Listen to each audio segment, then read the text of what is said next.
What if we all were taught at a very young age the power of effective communication? Young children learn to speak by observing their environment. They pay attention to what other people are saying and they mimic it, they model it, and they grow up learning the language immersively, right?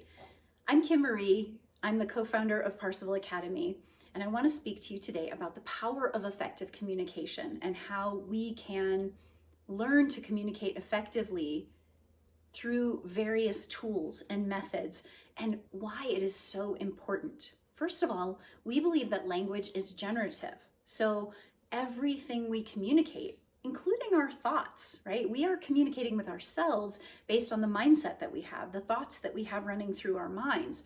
But everything that we're communicating can create our experience. We can generate our experience, we generate the relationships that we have, the work that we get done, the goals that we achieve, and so on and so forth. And so we want to really look at how to communicate effectively, how to have our language be truly generative in the way that we want it to be.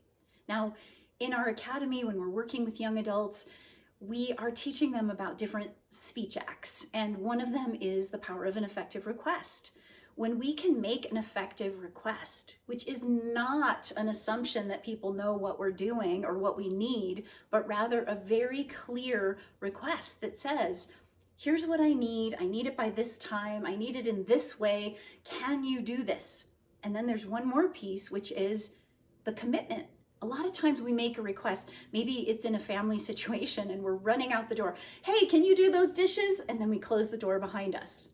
One, we never said when we want the dishes done by. Two, we never said, how we wanted them done. And three, we never got the commitment from the person that we were asking. So if we come home and the dishes still aren't done, do we really have the right to completely get upset because it wasn't done? If we didn't fully communicate what our needs are? That's just one example. We generate the experience we want to create with our language. So we want to take the time to be clear and true in our communication. Another aspect of speech acts is the concept of making offers, right? We can make an offer to do something for someone and they may or may not accept it. We need to learn to not be attached to whether or not our offers or ideas are accepted, but we also want to learn to present them in ways that they are well heard and received. And we know that we've communicated the offer, right? Another is the idea of promises. Now, we make promises to ourselves, especially all day long. Yeah, I'm going to make this happen. I'm going to achieve that. I have this goal for myself, etc. And sadly, we're probably the ones we break our promises with the most. So we can practice all the time with ourselves on this concept of generative languaging. But we also need to do that in relationship with others. And promises get broken a lot. And one of the sad things is so many people think, well, if a promise is made, I can't break it. But unfortunately, often people just avoid talking about when they can't uphold the promise, instead of renegotiating the promise in a way that helps them to actually fulfill it. So they may need to renegotiate the due date. They may need to renegotiate who does it or how it's done, whatever that is. But promises can be negotiated. They can be rediscussed. It's not a betrayal because someone breaks a promise. It might be that there just needed to be some terms that had to be rediscussed. But if we repeatedly break promises and we never discuss it and we never learn to build trust, then we start especially betraying ourselves and potentially betraying others as well, right? Another big declaration piece is the power of, a big communication piece is the power of declarations, right? We need to be able to declare what it is we want into being. I commit to doing this by this time.